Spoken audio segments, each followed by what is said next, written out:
is my biggest land purchase ever. Land that's that nice, there's always going to be problems. I'm going to jail next year, in jail. Yeah, we're here in my restaurant, Penny Lane, Bali. The government issued a statement claiming I own nothing, banned me permanently, blacklisted me.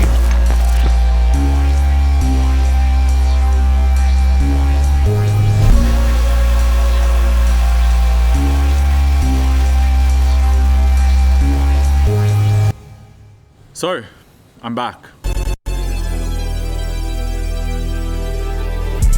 what? And I'm fried, so what? And I'm hot, so what? And I'm rich, so what?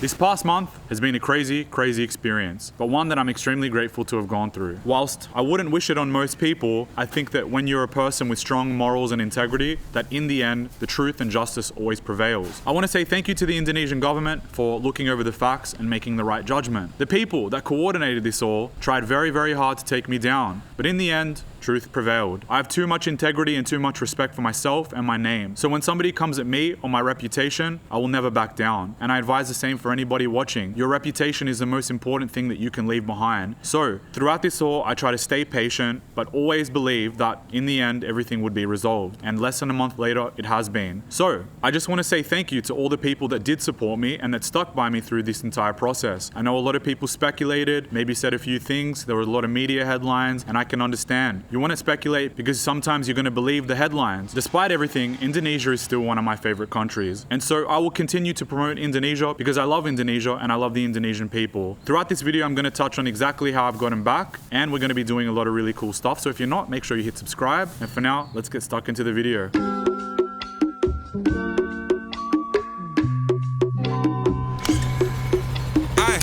D&D uptown with a man, then bro hopped out, Lang one just grabbed them. She got a man but said I'm attractive. All this income bro and it's passive. Trust me, I've been outside, I'm active, real life. This ain't no acting, sexy fish just opened up.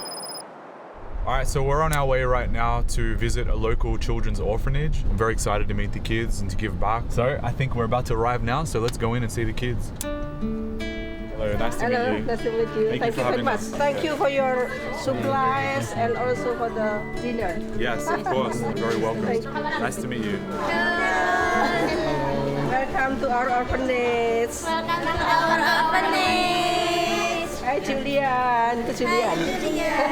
I wanted to say thank you so much for having us. We brought you some supplies, we brought you some food so we can eat together. And at the end, we want to give you a donation so that hopefully we can give back to you guys. So terima kasih guys, thank you for having us. Thank you. Love, love is a verb, love is a do. Feathers on my Everybody has one? Okay. gentle impulsion, shakes me, makes me laugh. Feathers on my breath, teardrop on the fire. Feathers on my breath. It is only joy then you come to us. Welcome and thanks to you. Thank you for your visit and for your love. Yeah. Thank you very much. Yeah, shake hand. Thank you. Thank you. Thank you. This is important for their education. Thank you very much. Yeah. That was lovely. That was heartwarming. It's very rare that I actually cry, and I cried. It felt like a community in there, you know? It makes me sad to see that parents abandon their children. I've not had a very easy life myself, but of course, like, that to me made me so happy because that was a community and everybody felt like they were very strong and bonded together, and they seemed like very good people, and yeah, I don't know, it made me happy to see it, and I was smiling a lot. Indonesian, some of the loveliest people, so yeah. Take off the foo-foo, take off the cloud chase, take off the Wi-Fi, take off the money phone, take off Crazy being back here. Take off the weird ass jewelry, I'ma take 10 steps, then I'm taking off top off. Take off the fabricated streams and the microwave. So look at this, sunset on the river, insane land. When I first came here, I felt something very, very special, and so that's why I decided to acquire this plot. Still, it feels crazy coming here. I know that this is where everything stemmed from, and I know that without me acquiring this land, probably everything that happened wouldn't have happened. Now, a lot of people probably speculated and thought that I got scammed out of this land, but this land still belongs to me. This land is not going anywhere. The people that try to manipulate and take me down are probably very, very annoyed that I'm back in Indonesia right now, and so I don't think it's looking too good for them. They thought that they could create some noise, create some distractions, create some speculation, and turn people against me, turn the government against me. Now, I'm not sure what I want to do with the land, because in the other video I made some jokes and I said, you know, let's do this here, let's do that there, but of course I was being sarcastic. I never knew what I was going to do, and that's why I have not built anything here in over a year. Eddie was one of the only people that, when this all happened, called me up and said, don't worry, we're going to fix this, we're going to solve this, whereas most other people went silent. I know you say you love me, I know you think you different. I know you think you get a lot of money, you ain't got no women. I know you say you got the finest cars, you ain't got no engine. You say you got this lifestyle, but lifestyle ain't with it. All right.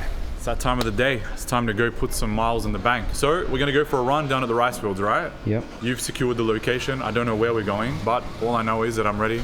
So let's get it. I gotta testify. Come up in the spot looking extra fly. For the day I die, I'ma touch the sky. Gotta testify. Come up in the spot looking extra fly. For the day I die, I'ma touch the sky. It's crazy, like everything that happened, especially reading all the headlines, seeing all the videos, like it's crazy seeing like the TikToks and Reels and all that stuff being made on me. You kind of don't feel like it's pointed towards you. At that level, like when things go that viral, you almost look at yourself as an external character, and I didn't feel like it was targeted towards me. I felt like it was targeted towards Julian Petroulis, the character. And that's how you have to detach yourself from getting caught up in the emotional side of it. Even though you guys are watching me on YouTube, I think that when somebody grows notoriety, the person and the character are two different things. And I think that I tried to look at it as if it was a character and it wasn't targeted towards me. And that's how I was able to stay strong and stoic and really not let it get to me that much. I remember I went to Louis V with half. Watch them spread $10,000 on the glass. I never ever thought I'd see that in my life. Now I'm in the East, cause them boys are getting right, man. I was on TV making 50 racks a year. After helping mama out, the shit would disappear. Alright, so we're back here at my restaurant, Penny Lane. It's been pretty crazy navigating the experience of what just happened. There were many articles that came out based on what was said by the government. Now, I believe that the government had good intentions, but they were misinformed. And so they actually made statements saying that I didn't own this restaurant. And then that got published by many other publications. For example, one was Daily Mail. Daily Mail, the headline is, Australian entrepreneur Julian Petroulis gets banned from Indonesia for claiming to own villas and restaurants. And in the article, the government says that Julian doesn't own this restaurant. We came in and we checked. Now, I don't want to go into the specifics because I would say that they didn't really check too closely. And then Daily Mail reached out to Penny Lane. Penny Lane confirmed that I do own the restaurant. It's actually in the article. But the funny thing is that the headline of the article does not change. It still remains Australian entrepreneur Julian Petroulis banned. I reached out to Daily Mail again and I said, I'm now back in Indonesia. Can you please get these articles removed? Because imagine that you Google somebody's name, the very first thing that comes up is banned. This guy is banned from a specific country. Imagine you're trying to do some business, you're trying to do some deals. They Google your name and that's the very first thing that comes up. It's not a good thing to have out there, especially when it was completely false. And that's what's fucked up. Me going through this experience has been quite a big learning lesson because I now know how to navigate for the future. If my name keeps growing and I keep growing, there's going to be more media, more press, hopefully for positive reasons and not for this negativity. But now to have this stuff on my name that's absolutely untrue and that I was sort of framed for, it's not good. And I hope that it gets rectified, and I hope that anybody at Daily Mail watching this rectifies this. You know, I was unbanned after 3 weeks. I got a lifetime permanent ban, blacklisted forever. That was completely reversed in 3 weeks. Why would a government permanently blacklist you and ban you forever and let you in 3 weeks later? So I hope that anybody watching this can empathize with me and understand sort of the stuff I've just gone through. Use that as an experience and as a lesson for anything that you may go through in your life, because sometimes doing the right thing can go wrong, and sometimes people that do the wrong thing can go right. Anyway, if you're ever in Bali, make sure you come check out Penny Lane. I'd say it's top 5 most successful restaurants in the island. And yeah, our intentions have always been very pure, so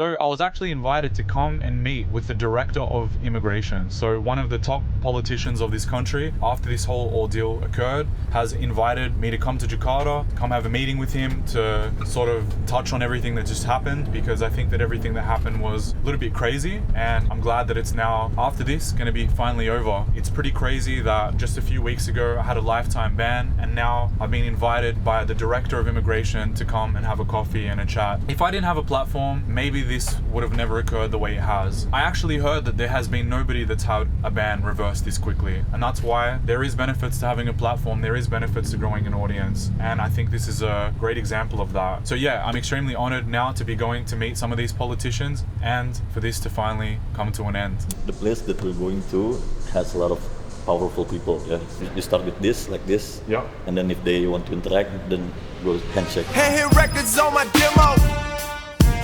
Did y'all boys not get the memo? I do not stay at the Intercontinental, and anything I got is not a rental. I own that motherfucker. I just asked him and I said, how many times through immigration history has somebody been banned, then let back in and then come here for an official meeting? Yeah, they confirmed it's the first time. First time. Crazy. I just finished a 1-hour meeting with the director of immigration, and yeah, crazy experience from being lifetime banned to now being here invited to the official offices and sitting down. What an ordeal, crazy. But I'm glad that it's all over. Just want to say thank you to everybody in Indonesia that supported me. I love Indonesia, I love all the people here. So that's it. Make sure you hit subscribe, like, comment, and terima kasih.